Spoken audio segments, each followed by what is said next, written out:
Aujourd'hui, nous allons explorer un sujet délicat mais essentiel. Les phrases que vous ne devriez jamais dire à une femme si vous voulez maintenir une relation saine et respectueuse. Parfois, une simple phrase peut provoquer des incompréhensions, des tensions ou même des conflits sans qu'on s'en rende compte. Notre langage peut avoir un impact bien plus fort qu'on ne l'imagine, et certaines paroles, même innocentes, peuvent blesser ou créer des barrières émotionnelles. Inspirés par la sagesse stoïcienne, nous allons voir comment éviter ces pièges de communication et favoriser des échanges plus harmonieux.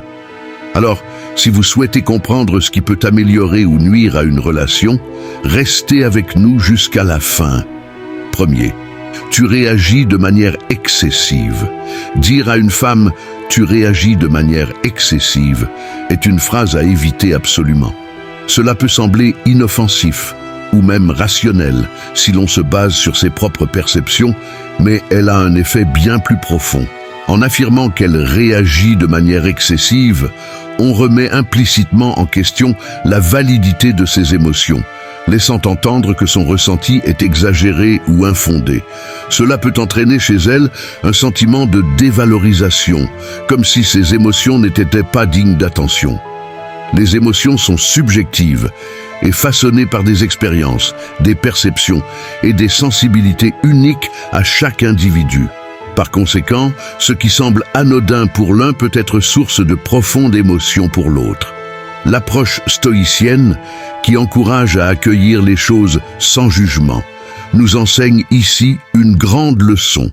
Nous n'avons pas à contrôler ou évaluer les émotions des autres, mais simplement à les accueillir avec bienveillance et compréhension. Quand on dit à quelqu'un qu'il réagit de manière excessive, cela peut renforcer chez lui l'idée qu'il est anormal ou trop sensible, ce qui peut mener à une sorte de repli ou de méfiance. Elle pourrait se dire que ses sentiments ne seront jamais compris ou respectés, et ainsi choisir de moins s'ouvrir. Plutôt que de créer un espace où chacun peut exprimer librement ses ressentis, ce genre de phrase installe une distance émotionnelle. Comme le souligne Marc Aurèle, « Si quelqu'un m'injurie, c'est son affaire à lui. Ma seule affaire est de ne pas être troublé par son comportement. » Cette citation nous invite à rester sereins face aux émotions des autres, sans les juger, car elles ne nous appartiennent pas. Notre rôle est d'accueillir les réactions des autres avec calme et empathie, tout en reconnaissant qu'elles ne sont pas là pour être évaluées par nous. Une réponse plus respectueuse pourrait simplement être d'écouter et de montrer de l'empathie, comme dire « Je comprends que tu te sens comme ça. Veux-tu m'expliquer ce qui te touche ?»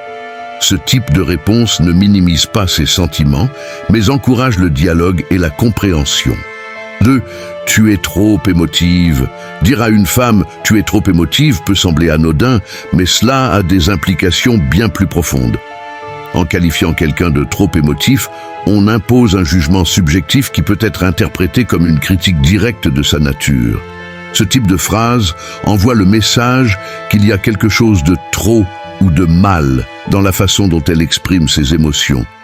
Et cela peut la faire se sentir jugée, voire incomprise. Les émotions sont intrinsèques à l'être humain et font partie de notre expérience quotidienne. Elles nous aident à naviguer dans la vie, à comprendre ce qui compte pour nous et à communiquer avec les autres.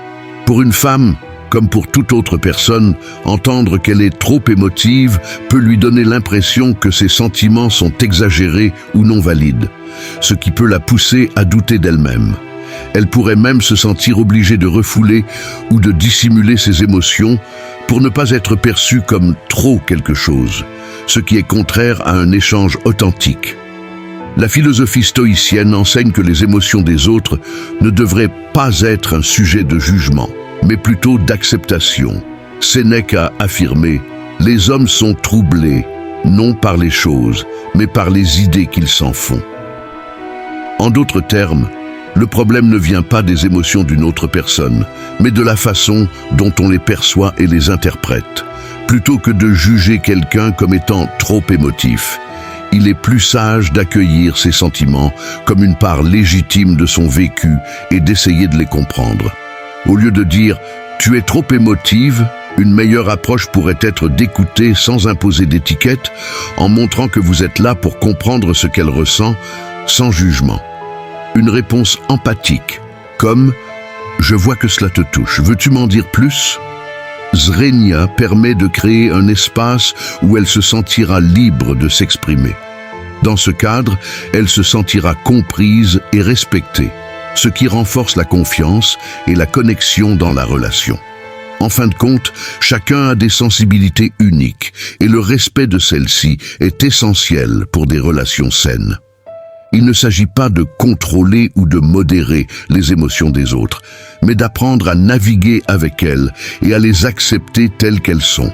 Le stoïcisme nous rappelle ici la valeur de la patience, de la tolérance et de l'acceptation dans nos interactions. Troisième, ma dernière copine faisait les choses différemment. Dire à une femme « ma dernière copine faisait les choses différemment » peut être extrêmement délicat et bien souvent contre-productif. Cette phrase, même dite sans intention de blesser, peut éveiller des sentiments d'insécurité, de comparaison et de doute chez elle. En évoquant une comparaison avec une ancienne relation, on introduit une comparaison implicite qui la place en concurrence avec quelqu'un de votre passé. Quelqu'un qu'elle ne connaît peut-être pas et avec qui elle n'a aucun moyen de rivaliser. Cette phrase peut lui faire sentir qu'elle est mesurée selon des standards du passé, lui donnant l'impression de devoir répondre à des attentes basées sur une autre personne. Cela peut créer des tensions inutiles, car chacun est unique, avec des qualités, des perspectives et des façons d'agir qui lui sont propres. Comparer deux personnes dans une relation est injuste et peut amener la partenaire actuelle à se sentir incomplète ou inadéquate. En matière de relation, il est essentiel de valoriser chaque personne pour qui elle est, sans la comparer à quelqu'un d'autre. La philosophie stoïcienne propose une approche plus sage. Épictète, par exemple, nous enseigne « Ne demande pas que les événements arrivent comme tu le désires, mais désire qu'ils arrivent comme ils arrivent. » Cela nous rappelle l'importance d'accepter les autres tels qu'ils sont, sans les comparer à nos attentes passées. Il est beaucoup plus sain d'accueillir chaque personne dans sa singularité, sans chercher à les comparer ou les mesurer à ce que nous avons connu auparavant. Une meilleure approche pourrait être de simplement apprécier ce qui est unique chez votre partenaire actuel, en célébrant ce qui la rend différente sans évoquer de comparaison avec le passé. Par exemple, plutôt que de mentionner ce qu'une autre personne faisait mieux ou différemment, exprimez ce que vous appréciez dans ses manières, ses choix et son unicité. Dire quelque chose comme « J'aime beaucoup ta façon de voir les choses. C'est différent de ce que j'ai pu connaître et ça m'enrichit. » Montre un respect pour ses particularités sans imposer une pression du passé. En fin de compte, il est crucial de se rappeler que chaque relation est une nouvelle aventure, un nouveau chemin à parcourir avec une personne unique. S'efforcer d'aborder chaque relation avec un esprit ouvert, sans comparer, permet de construire une connexion plus forte et plus authentique, fondée sur le respect et l'acceptation mutuelle. Troisième, pourquoi tu ne te calmes pas? Dire à une femme « pourquoi tu ne te calmes pas ?» peut sembler au premier abord une tentative de désamorcer une situation tendue, mais en réalité, cette phrase risque d'avoir l'effet inverse. Demander à quelqu'un de se calmer sous-entend que ses émotions ou sa réaction sont excessives ou inappropriées, ce qui peut amener l'autre à se sentir jugée et incomprise. En entendant cela, elle peut ressentir une certaine frustration ou un manque de considération, car ces émotions sont perçues comme une source de gêne plutôt que comme quelque chose de légitime. L'effet de cette phrase vient du fait qu'elle n'offre ni empathie ni écoute. En essence, elle peut être perçue comme une façon de nier ou de minimiser son ressenti, ce qui a pour conséquence de l'isoler dans son émotion. Lorsqu'une personne est bouleversée ou contrariée, ce qu'elle souhaite souvent avant tout, c'est être entendue et comprise. En lui demandant de se calmer, on impose un jugement de valeur qui peut non seulement intensifier ses émotions, mais aussi lui donner l'impression que ses sentiments ne sont pas importants. Le stoïcisme, une philosophie de la maîtrise de soi et de la compréhension, nous offre ici une leçon précieuse. Marc Aurèle a écrit « La meilleure revanche est de ne pas faire comme eux ». Cette citation nous rappelle qu'il est possible de rester serein sans laisser les émotions de l'autre nous influencer de manière négative. Il ne s'agit pas de demander à l'autre de se calmer, mais de maintenir notre propre calme et d'offrir un espace d'écoute. En répondant à ces émotions avec calme, on renforce un climat de sécurité émotionnelle où elle se sentira plus à même de s'exprimer librement. Une réponse empathique peut avoir bien plus d'effet que de demander à quelqu'un de se calmer. Par exemple, dire « Je vois que cela te touche beaucoup. Veux-tu m'expliquer ce qui te pèse ?» ouvre la porte à une conversation constructive. Plutôt que de fermer la communication en imposant une injonction au calme, cette réponse témoigne d'une écoute active et d'un respect des émotions de l'autre. En résumé, l'idée n'est pas de contrôler les émotions de l'autre, mais de créer un espace où chacun peut exprimer ses ressentis sans crainte d'être jugé. Ce type d'attitude constructive et bienveillante peut renforcer la relation, car elle montre que l'on valorise l'autre pour qui elle est, avec ses émotions, ses réactions et son authenticité. En adoptant cette approche, on favorise non seulement une meilleure communication, mais aussi un lien plus profond, fondé sur la compréhension et le respect mutuel. 5e, tu te fais des idées. Dire à une femme « tu te fais des idées » peut sembler anodin ou même logique si l'on cherche à clarifier une situation, mais cette phrase peut avoir un impact bien plus dévastateur qu'il n'y paraît. En utilisant cette expression, on insinue que ses pensées ou ses préoccupations ne sont pas basées sur la réalité et qu'elles relèvent de l'imagination ou de l'exagération. Cela peut la faire se sentir invalidée ou même méprisée, comme si ses réflexions et ses inquiétudes étaient de sans importance ou injustifiées. Quand on dit à quelqu'un qu'il se fait des idées, on ignore la source profonde de ses émotions ou de ses doutes. Il est important de comprendre que les inquiétudes d'une personne sont rarement sans fondement pour elle. Même si elles paraissent exagérées de l'extérieur, elles résultent souvent de ressentis réels ou de situations passées qui l'ont marquée. En minimisant ces inquiétudes, on crée une barrière émotionnelle et on empêche l'autre de se sentir en sécurité pour exprimer ses pensées librement. Elle peut finir par douter d'elle-même, ou pire encore, par se sentir isolée dans ses préoccupations. Les principes stoïciens soulignent l'importance d'accueillir les pensées des autres sans jugement, car chaque individu perçoit la réalité selon ses propres expériences.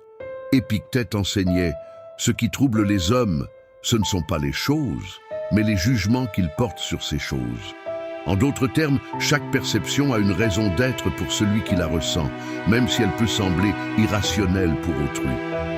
Dans cet esprit, au lieu de rejeter les idées de quelqu'un, on peut les accueillir avec empathie et respect, en cherchant à comprendre pourquoi elles existent. Une réponse plus constructive pourrait être « Je comprends que tu puisses voir les choses comme ça. Veux-tu m'expliquer ce qui t'inquiète ?»